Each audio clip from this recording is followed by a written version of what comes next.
Life Audio. Welcome back to Empowering Homeschool Conversations, where we explore real-life solutions for families homeschooling unique learners. I'm your host, Peggy Ployhar, and today we're digging into something many of us overlook in our busy parenting lives: how we can help our children feel truly seen and supported by strengthening their connections with the older generation.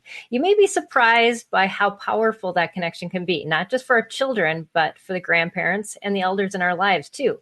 To help us unpack this important topic, I'm joined by Isabel Tom, the author of The Value of Wrinkles and creator of the Grandkid Investigation Kit. Isabel brings a rich personal and professional background in senior care, multi-generational living, parent coaching that offers a fresh perspective on honoring and connecting generations. Whether you're navigating tricky in-law dynamics, raising kids who struggle with communication, or just longing to bring more meaning into your family relationships, today's conversation is filled with insight, encouragement, and practical tools. And don't forget, if you're looking for some support, be sure to visit Homeschool Heroes at spedhomeschool.com. We're not meant to walk alone on this journey, so let's all get started. Welcome, Isabel, to the show. Hi, Peggy. Thanks for having me. Absolutely. I would love to know from you just how this all got started with the book and this investigation kit that you created. What's the story? Well, I like to tell people it started when I was born, because I was born into a household where, my grandparents lived with our family. I'm the youngest of three girls, and my parents had, intentionally invited my grandparents to live, my mama and yaya, to live with our family, and they had lived in Hong Kong previously. And so I grew up in a multi-generational setting, and I really didn't know that there was anything different. Right. It was just, that's how it's always been. And Yeah. I think growing up, I started to realize that the way that I was growing up was different than a lot of what my peers were experiencing. So I didn't always appreciate it. But my grandpa passed away when he was 98. And my grandma passed away when I was 27. So I lived in the same household with them for the first 26 years of my life. And that's amazing.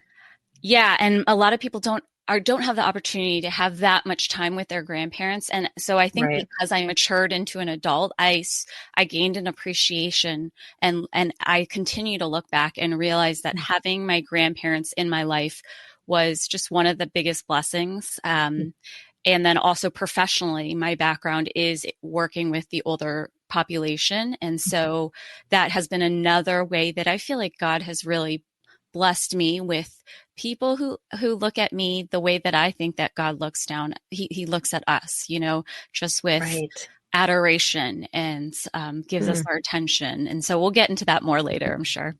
Yeah, absolutely. And just so many benefits. And I'm looking forward to that conversation. So you often say that focus shouldn't just be on what grandparents can do, but what parents can teach their kids about relating to older generations. Why is this shift in thinking so important? Well, I think that grandparents often are going to be interested in their grandchildren. Especially when they're younger, they're just like over the moon when they see their grandchildren. Right, exactly. And want to spend time with them. But I think it's really important for parents to learn how to help their kids connect with grandparents or the older generation in general, because in many ways they're speaking two different languages. They grew up in different environments. They don't talk about the same things. They don't even think the same way. And they have a completely different perspective. So when I call the parent the playmaker or the connector. And I think the parents need to know tools and have tools on how to help their kids to connect with their grandparents, because that relationship, I say, it's magical. It's like golden, but it doesn't usually happen naturally. Yeah, that is true. And just the further you live apart, the harder it is. And there's just so many things that get in the way. So yeah, definitely. From your Christian perspective, how does faith inform the way we help our children relate to elders? I think it has everything to do with it. I will say that growing up, I didn't even think that I didn't connect this to my faith necessarily. Like I said, it was just the way that I grew up. But so my dad was a pastor. He passed in 2015. And I think what I saw is, it was not easy for my parents to live with their parents, but what Really? it taught me is that it gave me a real life example of what it means to honor your parents. And I think a lot of times we hear honor Yes. your father and mother, and the first thing we think of is like obeying them, right? Like doing what they ask you to do, because as children, we're instructed to obey our parents. But I think Right. in church, we talk about honoring, but what does it really look like, And so for me, I look back and I see, I lived in this household where not everything was perfect. And sometimes the adults, they clashed. Sometimes there was conflict. Right. One person wanted something one way, another person wanted something another way. And that is the reality of the relationships that happen between generations often. Right. But I got to see a picture of what it means to truly honor, that it is not easy, but there are things that you can do intentionally to show how to honor your parents. And this is something I think that's really important, because ultimately I can tell my kids to honor their parents, but I think ultimately they're going to learn by watching it. And so that's what has happened for me. I watched my dad especially honor his parents in doing this hard thing. They lived with, my dad lived with his own parents for over 30 years because they lived for such a long time. Right. And what that translated into is it taught my sisters and I, one of the reasons that we took a huge part in caring for my grandparents as they got older near the end of life. I mean, we were very involved. And one of the reasons why we did that is because we saw how it was done. And so nobody asked us and said, hey, can you bring her to the hospital? Can you take her to a doctor's appointment? Can you help cut their toenails? Can you wash their hair? It was just like, okay, that's something I can do to honor them. That's something they need help with. And so that's what I want my kids to learn, just to actively, yes, they can't go to a third world country. They can't drive. At least my kids can't. What can they do? They can make a huge difference just by honoring their parents and their grandparents.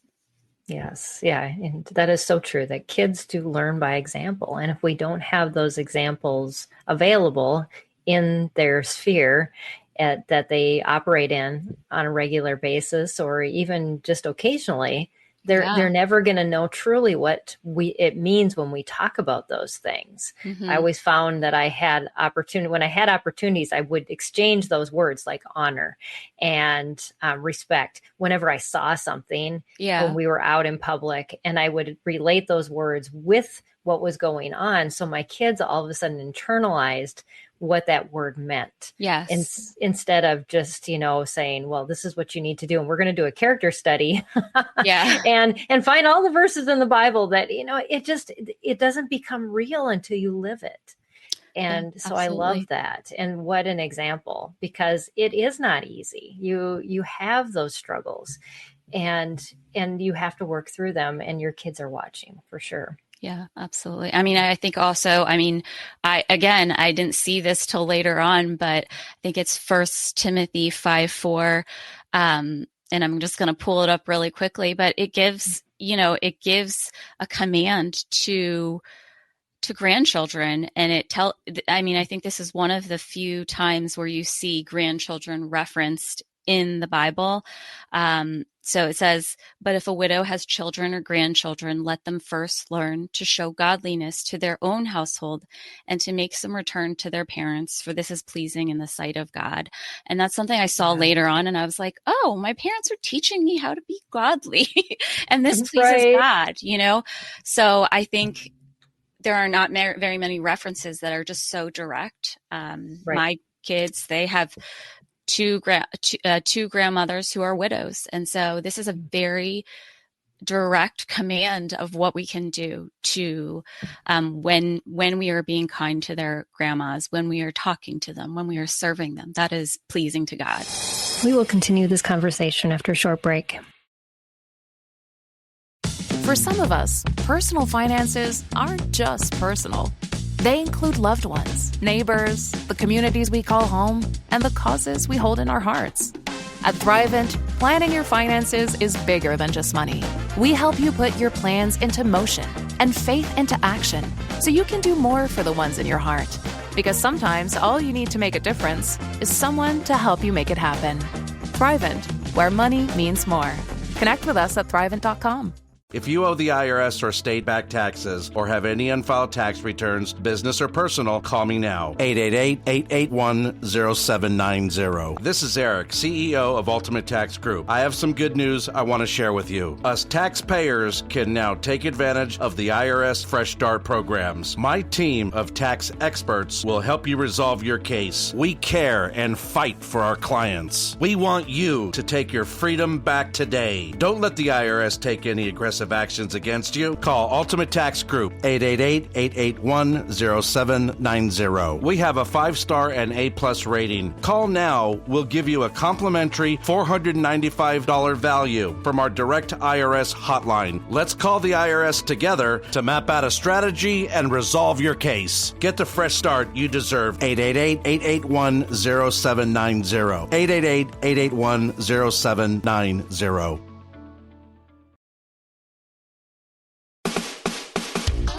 This is Empowering Homeschool Conversations, provided by SPED Homeschool, a nonprofit that empowers families to home educate diverse learners. To learn more, visit spedhomeschool.com. Right. Yeah. And so there's so much on the benefit side. So what do you think is at stake when we lose, or what we lose when we don't foster these intergenerational relationships? Well, I mean, I think I like to tell people that you can be a great parent, but when you have a grandparent who is involved or another older adult, you are providing your child with an extra layer of love, attention, adoration, availability.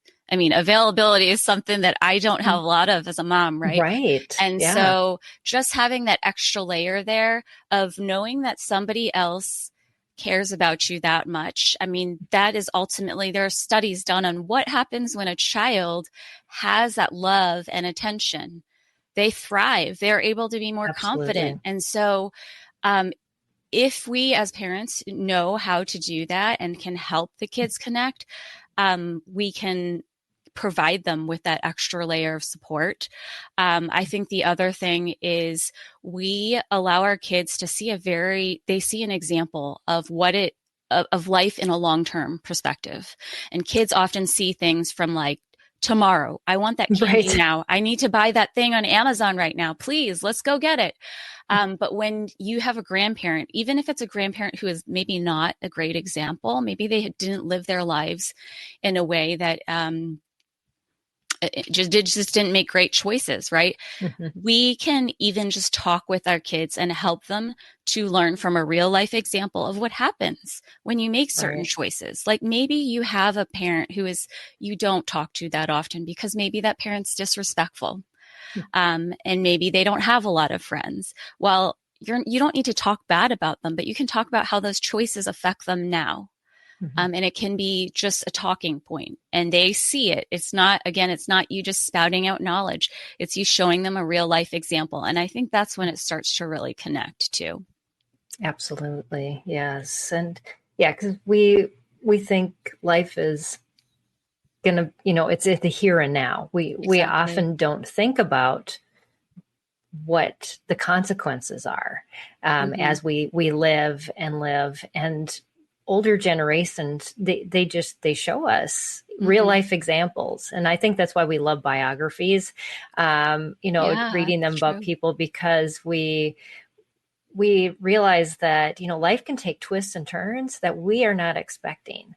And how great to have those people that our kids know and they have relationships with, even if they're minimal, like you talked about. Those are real people. They aren't just somebody you see on TV and you wonder, is this real or not? That's something you live out alongside them, and how beautiful that is as a true testimony of how God works in and through all circumstances. Yeah. Sure. I think it's sometimes, especially if it's a nurturing grandparent, right? I think they don't have to be best friends with your child, and your child may not appreciate them, but having them there still matters. And that's what it was like for me. My grandparents, it's not like I wanted to be best friends with them when when I was in middle school. I wanted to be popular among my peers, but just knowing that there was always, I knew that somebody thought the world of me, right? That did Yes. make a difference. And I think that's how it was with God sometimes, right? We're like, no, God, I don't want that. I want to be popular among all these people. So yes, Right. you always have time for me, but no, I don't want that right now. But they're waiting there, right? And they're like, when you want time with me, I've got time for you. Yeah. And so What it a has been perfect really, example. Yeah. yeah, I feel like spending time with my grandparents and other older adults has really helped me understand the way that God delights in us and looks at us. So true. That's beautiful. Yeah, and our kids are missing out Mhm. if they don't have that, because we as parents, we get busy, and Absolutely. we can't provide that. We want to, but that comes for the next generation when we're grandparents. I'm waiting Exactly. on that. Oh, yeah. So, yeah. Well, what are some of the most common barriers you see families struggle with when trying to build bridges between children and older relatives? I think there's often a lot of baggage between, adult children and their parents. And so sometimes they Yeah. don't want to help connect their kids to the grandparents. It's hard. Yeah. Maybe they have been hurt by their parents. And so I like to say that grandchildren bless without baggage. So if you have a difficult relationship, sometimes just connecting the grandkids who are often completely unaware of all the Right. baggage, they haven't felt it, right? And so I think that is definitely a barrier. I think distance is a barrier. Like I said, I think they speak different languages and Yes. have different experiences. And I often think it's just not parents not having the resources. So there's parenting resources on everything. But when it Yeah. comes to helping your kids connect with their grandparents, that's something that parents are like, just go talk to your grandparent, or how come you can't be kind to her, and we just kind of expect it, but we forget that sometimes it takes really being intentional. Right. Yes, absolutely. And I love that, you talked about the tension between the parents and grandparents, and Mm-hmm. how kids, they don't always, they don't have to know, everything that you're struggling with your own parent. I mean, they probably sense it somewhat, Yes. Mm-hmm. the strain, but just to know that that person wants to be involved in their life, and wants to be there for them. That's huge. Yeah. I don't For think it sure. has to, I think a lot of times parents, we think that it has to happen in a certain way. Like we need to take vacations together. We need to spend a lot of time together.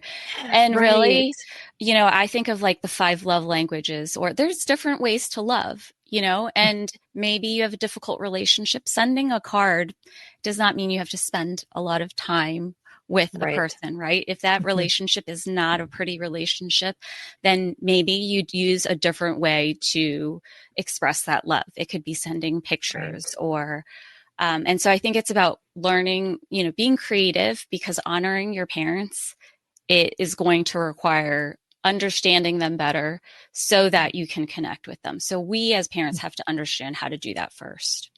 Yeah, absolutely. And so, yeah, but just opening the door. Yeah, That opening the door. that's what we need to do. So there's lots of sticky situations, situations with in-laws that are Mm-hmm. strained, or grandparent relationships. How can parents navigate gently, while encouraging that bond? Any Yeah. suggestions? I mean, this could be a really long conversation, right? Um, I think that if it's a difficult relationship, I think it's things like doing counseling, or just processing your own emotions and how you feel about this Right. relationship first is really necessary. Because otherwise you take that baggage and it just gets really messy, right? And Right. so I think that is often what happens. And I think especially for moms of young kids, we are so bombarded that sometimes we're not able to process. And so Right. that's why we get into situations where we may say things that we shouldn't say, and we have not Absolutely. processed what has happened, right? And so I think it just starts with first processing, how do I feel about this relationship? And Right. then you can move on to the next step of what can I do? Like, what is within my range that I can do to be able to connect with them and just be intentional about it? Because I think, Yeah. it doesn't have to be a lot of quantity time, but I think being quality time. So if you are only going to Yes. see the in-laws Love that. twice a year, what can we do to show that we want to get to know them, or that we know them? Like Right. what do they like to do? And so even if it's telling the kids, this is the only 2 times a year we're going to see them. And we want to make sure that we do something that we can spend time together. And they like to do this, so we're going to do this too. Right. And that's really why I created the Grandkid Investigator Kit, is because I feel like parents are too busy sometimes and need that support in helping to foster that conversation and that relationship sometimes. I think grandparents need it too. Sometimes they don't know what to Yes. say. Yeah, exactly. Yeah, it's hard. Like you were talking earlier about the different languages almost that generation speak, and just understanding. I mean, I teach 11, 12-year-olds, and some of the words I'm like, what does that mean? Yeah. I'm just old. I'm sorry. You got to explain this to me, girls. But Exactly. We will continue this conversation after a short break. At Thrivent, planning your finances is bigger than money. It's a way to support the people, causes, and community you love, because helping you put your faith into action is at the heart of what we do. Thrivent, where money means more.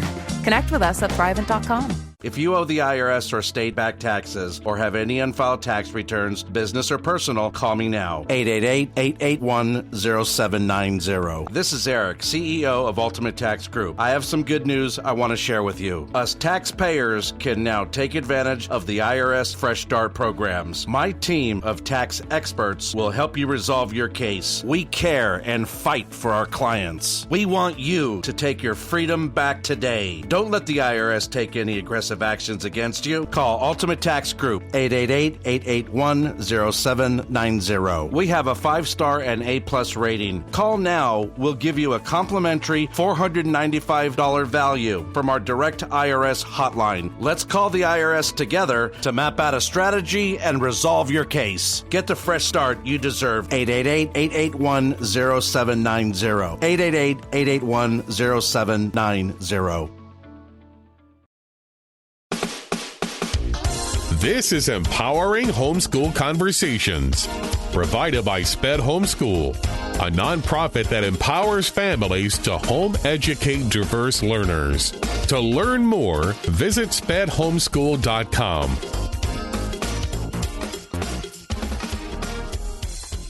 As you were talking, it was reminding me of a conversation that I recorded probably about a year and a half ago with one of my co-hosts, Leilani Melendez. And it was all about her dying to the fact that her mother-in-law really wanted to help her homeschool, and her thinking, my mother-in-law can't do this right.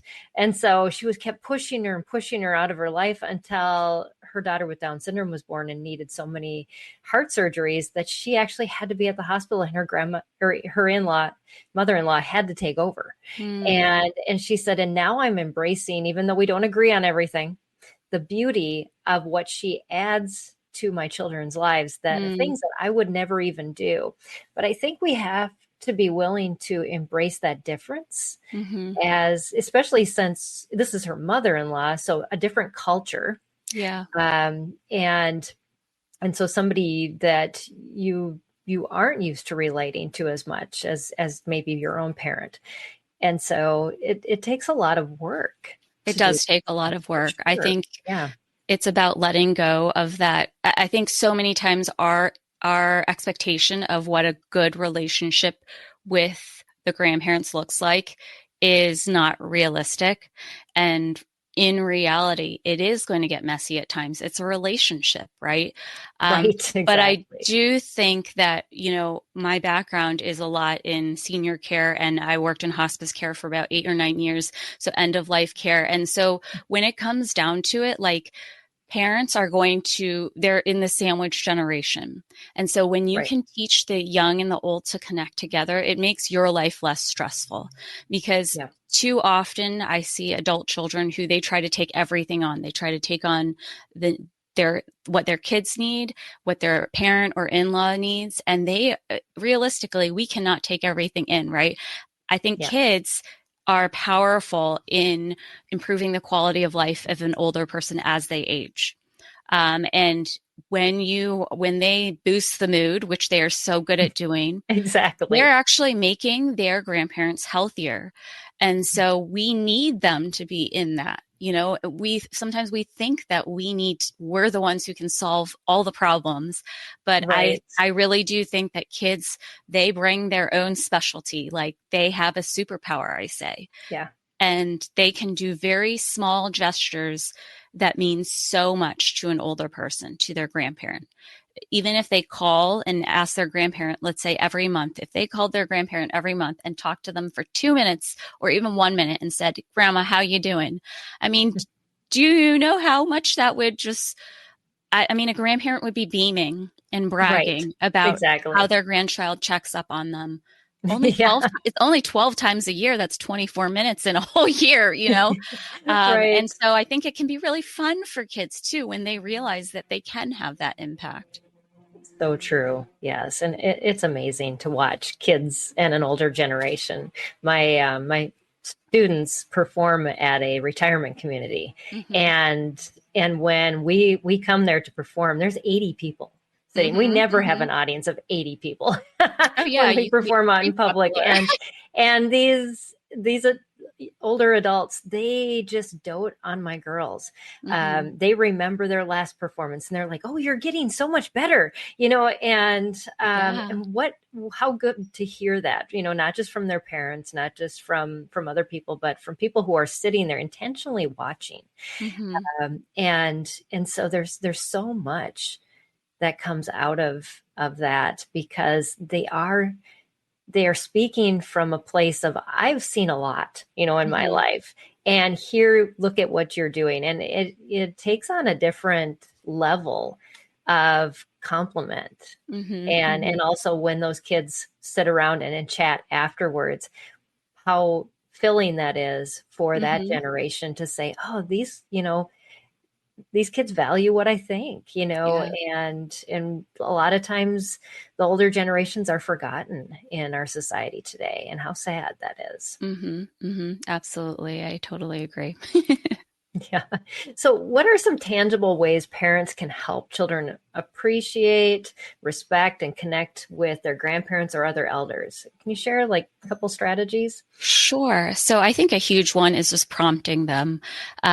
Prompting them when it comes to conversation. Let's say they're going to see their grandparents, they're going to see another older adult.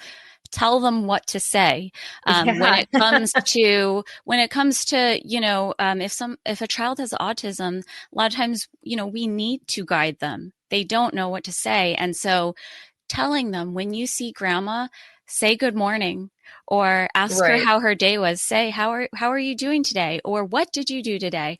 And, that just goes such a long way. And I think sometimes we forget that they might not know what to say.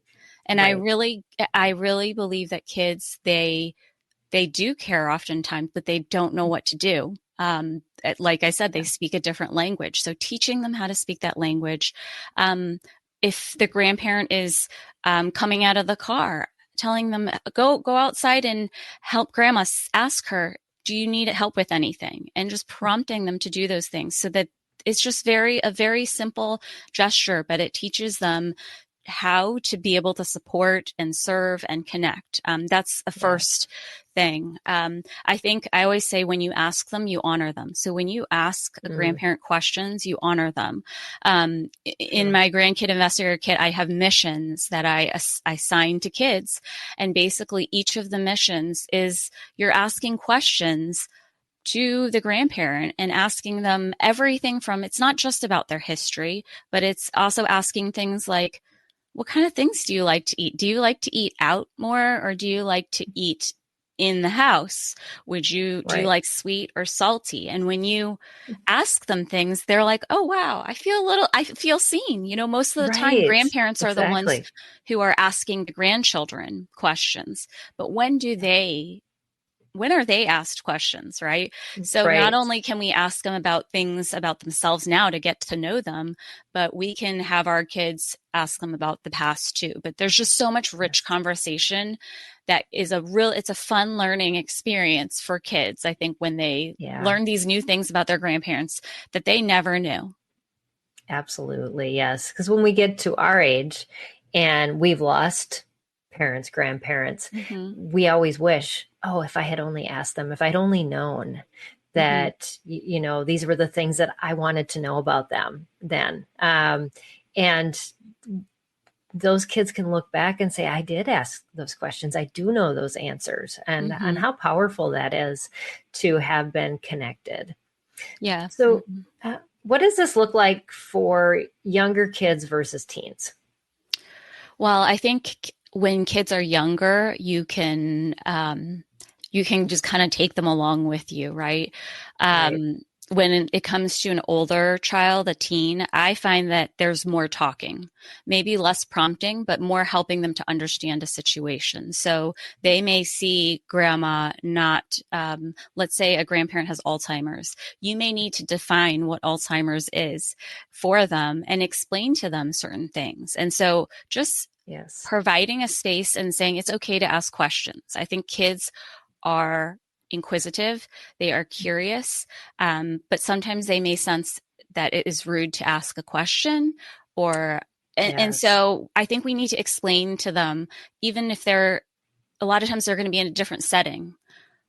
There's a tube across her nose. That's a little scary. And they may step back because they don't feel comfortable. Maybe they think that their grandparent may die if they get too close and they do something. So I think we need to really explain things, because they are at the point where they're learning and they're soaking things in, and they are interested. I mean, the greatest thing about homeschooling is that you can teach your kids while you are living life. And I think you're going to do the same thing when they are visiting grandparents, when they're around grandparents. With younger kids, I think you can I say, bring the fun in, especially. I used to have like a lollipop strategy, I would say. I would tell my kids, anytime we go to visit the nursing home, that's when we get to eat a lollipop. And just connecting things that they really enjoy with visiting an older person or visiting grandparents. That's great. Yes, because it just boosts that memory to be something even more enjoyable. It's not so much a bribe, but it's like creating the atmosphere of that visit. I love that. And helping them, encouraging them to do it. Just like if you need your kid to do piano lessons and practice, you may say, after you finish practicing, we're going to go out and play basketball, or we're going to go do this. It's the same type of thing. Right. Yeah, absolutely. So you touched a little bit about autism, and many in our community are homeschooling kids who are neurodivergent, have ADHD, on the spectrum, other things. What advice do you have for helping these kids who have those specific struggles or areas of struggle with intergenerational relationships in a way that honors the differences? Well, this could be a whole nother topic, but I would say I feel like when we allow our kids who have special needs and we put them in these environments, I think they actually thrive, because it's not a sit down environment where they have to sit at a seat. I mean, I have brought kids into a nursing home crying, and all the heads start popping up. Everybody starts looking. And I think that, there's a lot of grace for our kids when they are with their grandparents or other older adults. And so I think this is actually the perfect setting. I have brought, a student to go do the Grandkid Investigator Kit with a resident at a nursing home who the child didn't know. And they're just conversations, yes, sometimes a child with ADHD may be impulsive, but the things that they say are going to make this older person laugh. So I remember Right. we were doing a So mission. We were doing a mission, and this boy, he was I think he was about 12, and he was trying to write down what, he asked a question. He was trying to write down what this older woman was saying. And he said, "Wait, you're going too fast," because he couldn't keep up and he was really working hard to write. And he said, "You're too athletic." And she goes, "I haven't been called athletic in a while. That's kind of nice." And he said, "Oh, you still got it in you, And so I feel like just those conversations where in typical situations, maybe it would be a little like blurting out things would not work. I mean, in a setting with older people, yes, they're often forgotten, especially if you're talking about an assisted living or a nursing home. And so any type of interaction is a blessing to them. So that's why I love, I think these kids where they might not fit in other situations, this is their place. This is their place. They are going to be, these residents are going to look forward to seeing them. Their older friends are going to love that. Yeah, maybe they speak louder and, but it's totally okay. And we had their hearing aid down. Exactly. We had, a child, who was autistic and was doing this Grandkid Investigator thing in an assisted living. And, he afterwards, he ended up going to do something else. He wanted to play the piano, then he wanted to play a game. And it was like, these are okay. It's okay to do that. Right. Yeah. It's okay if you get distracted. Just that personal interaction is just such a gift. So I think, even if you don't have a grandparent, who's living close, connecting with a senior living community is just a great idea. Yeah. Can you talk a little bit about that? So my mom used to be a volunteer coordinator at a nursing home when I was growing up. And so we would always go in and volunteer as kids. It was right down the street from our house. And now I know how to interact with, but I think a lot of people feel like, well, how do I even get in the doors, as somebody? So what is your advice for like contacting a place that, an elder care home or an assisted living to start those types of interactions? Yeah. So, I mean, every single one runs a little differently. And I will say that if you visit on a more regular basis, then if it is a nursing home, then sometimes they have requirements in terms of like, you've got to fill out certain paperwork to make sure that you meet certain regulations. Assisted living is a lot less regulated in that way. So it might be good to start with an assisted living. But if you know somebody, let's say at your church, an older person, then you could just visit them. Right. And you can talk to the volunteer coordinator if you don't know anybody there, but if you know somebody there, I would start with that. And then, my go-to right now, like I said, I keep mentioning this is my Grandkid Investigator Kit. I have different missions, and I would just give the child a mission each time because it gives them something to focus on. I think sometimes us as parents, we feel a little nervous about bringing our kids because like, what's going to happen, but if you have something, it could be, just giving them a task. Like today, we're just going to go bring something that you made, a piece of art, and we're just going to visit them and hang it up. It doesn't even have to be a long visit. But just the more that you reach out, I think you learn what that person is like. So it is just kind of starting. And if that assisted living or nursing home is not as receptive or it's harder to get in, go call another one. There are senior living places all over, and a lot of them are so happy, even if it's like going to play piano or singing a song. It could be a 5-minute song and you could be done, and they'd be so thankful. Yes, absolutely. I agree. There's so many around our area, and they're always thankful when somebody comes in. So, absolutely. So tell us about the Grandkid Investigator Initiative and what inspired it, and what did you learn through launching it? Yeah, so I, in 2023, I I've been doing a lot of things with caregiving, but I had written my book, The Value of Wrinkles, A Young Perspective on How Loving the Old Will Change Your Life. And I realized, I care about the older generation. I benefit so much. But what about my kids? I don't think they're going to live with their grandparents. And they don't work in senior care, and I can't guarantee that they're going to get the same experience as me. So I wanted to help them. How do I intentionally help them? Or how do I help them to connect with their grandmothers and other older adults? And how do I make it fun? Because, my kids are going to be the hardest on me. If I do anything, they're going to say, that's not fun. That's boring, Mom. And so I started, I was like, what would be really cool? If kids could investigate, because there's so many cool things that I have learned about older people and my grandparents. If they could just use those questions that they ask me all the time, and we could just transfer those questions, that curiosity, to their grandmothers. And so I created different missions that all had to do with a different topic. And they have a mission plan, and they had to complete different missions. All of them are prompted. And so they were able to learn about all different areas. So we had Operation Marshmallow, which was learning about their food preferences. And they found out that my mom is actually very picky. We did Operation Time Travel, which is like a Mad Libs type thing where they found out the silly story.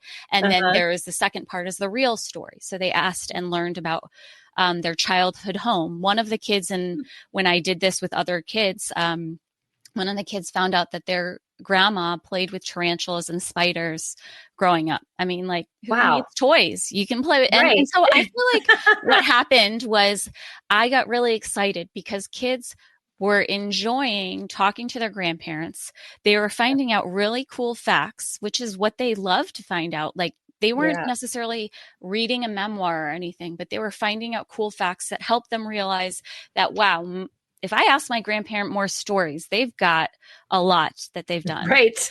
And then what I realized that I got really excited about was grandparents just loved this, because this was the first time that the grandkids were initiating in this relationship. Grandparents are usually the ones who are initiating. And so, I am still learning from this, but I'm realizing that this is something that families do want. I mean, I just did an event at YMCA, at Chick-fil-A in the past 2 weeks, and people are like, oh, wow, this is really neat.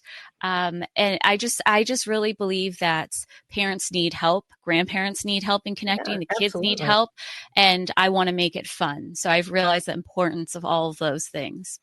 Yeah, that's beautiful. Yeah. And how fun that, they're engaging in it, and it is probably spurring on even more conversations than what was in the pack itself. Yeah. Mm-hmm. But it just prompts them and just gets that conversation started. It helps them feel comfortable with each other.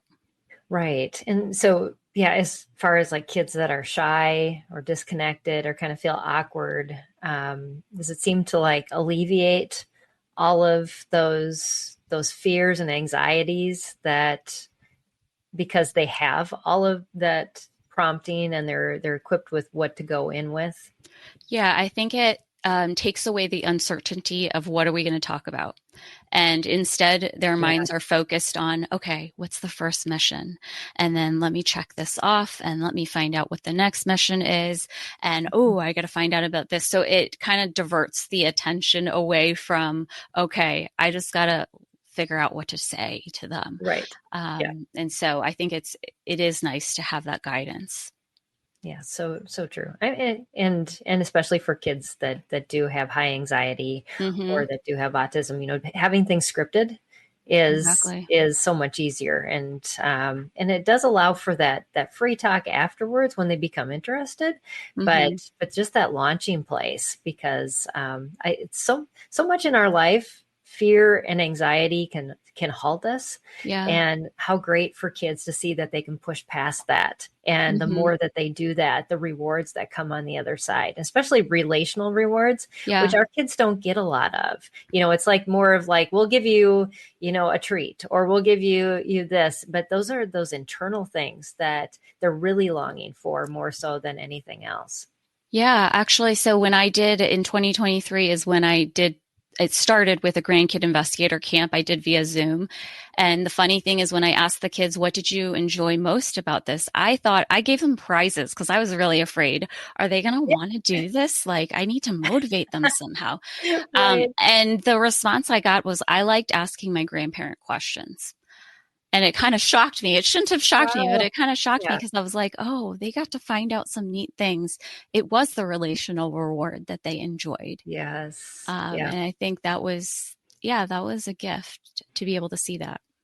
Oh, truly. Yes. And for so many families, that's a gift they never receive because we just don't know how to initiate it. And it feels awkward, or we've got those roadblocks that we've talked about earlier. And so there just seems so many things, and we don't feel equipped as parents to do that. So thank you for what you're doing. What are some small steps that families can take, maybe even this week, to help their kids feel more connected and supported through relationships with elders? Okay. I think we can just talk about their grandparents. I think sometimes they don't even think about their grandparents. It's just not even on their mind, right? So one of the things I like to do is if our kids are talking about, my son wants to go fishing, I can say, well, did you know that gong gong, which is grandpa in Chinese, that he liked to fish a lot? And so sometimes it's just mentioning them and talking about them. And then actually reaching out is the next step, or maybe the next time they see their grandpa, then you can say, I was telling Bobby that you like to fish a lot, or you used to fish a lot, like, remember that fish that you caught and blah, blah, blah, blah. That's what happened. So you're really, I think it starts with just talking and showing that you yourself are thinking about them. Yes. Yeah. And that making that connection on both sides. That it's easy for both of them to come into a conversation versus, well, you should talk to grandpa about this, and not kind of lead that conversation for both of them and because at that point, from what you had just said, how easy it is to then continue the conversation versus just saying, well, go chat with them about that. Or maybe the next time we visit, you can ask them about it and then you forget. But to have that on the front of your mind for sure.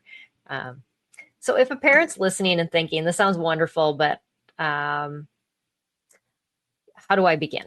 Tell us about your website and your book and how parents can get connected with your resources so that so they can get the help that you have to offer.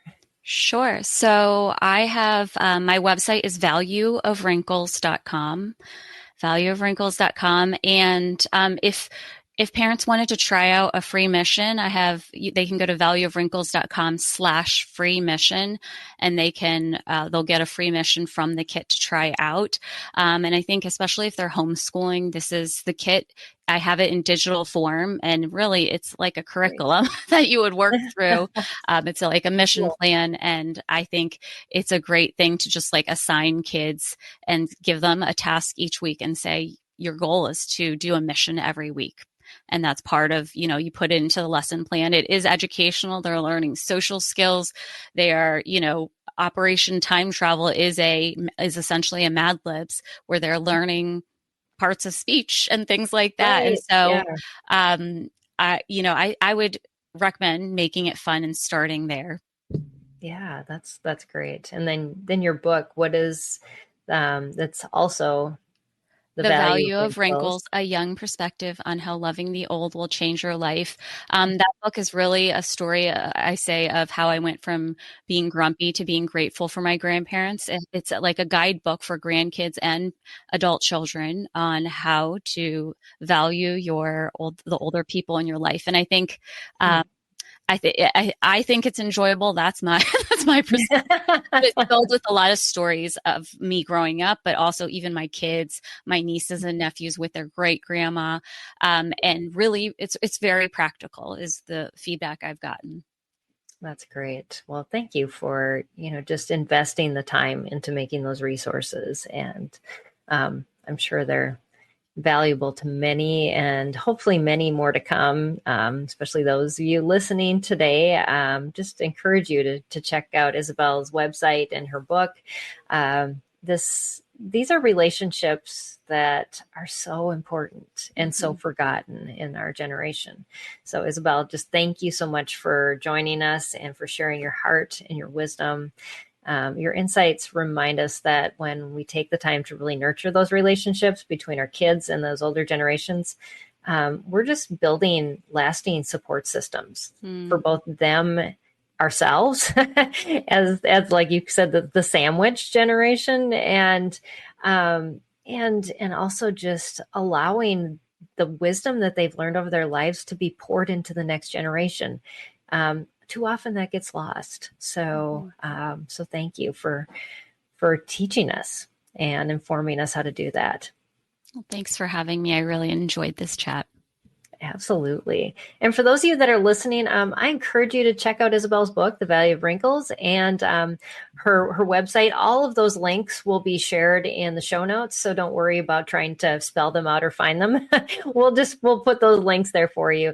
And then on Isabel's website, thevalueofwrinkles.com, the Grandkid Investigator Kit is right on there. So you can check that out, as well as that freebies link to try that one curriculum and see how it goes. I'm excited to hear what you guys learned through that and through Isabel's tools. So make sure to mention them in the comments. We would love to pass those along to Isabel, or just send her a message and let her know just how her work is affecting your family. That's always encouraging to people creating resources, just letting them know that how they have encouraged your homeschool walk, your parenting walk, and all that. So, as always, if you're looking for encouragement and resources to support your homeschooling journey, especially if you're navigating learning struggles or unique challenges, visit Homeschool Heroes at spedhomeschool.com. You're not alone. We're here to walk with you. Until next time, remember, you're part of a community that values connection, growth, and grace in every season of homeschooling, and we are cheering you on. So thanks, everybody. God bless, and we'll see you next time. Bye.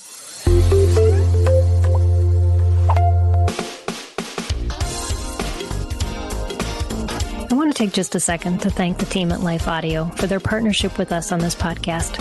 If you go to lifeaudio.com, you'll find dozens of other faith-centered podcasts in their network. They've got shows about prayer, Bible study, parenting, and more. This has been Empowering Homeschool Conversations.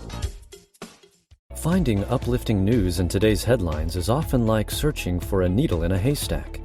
At the Story Behind podcast, we believe in the power of finding heartwarming tales and are happy to share empowering stories with you every week.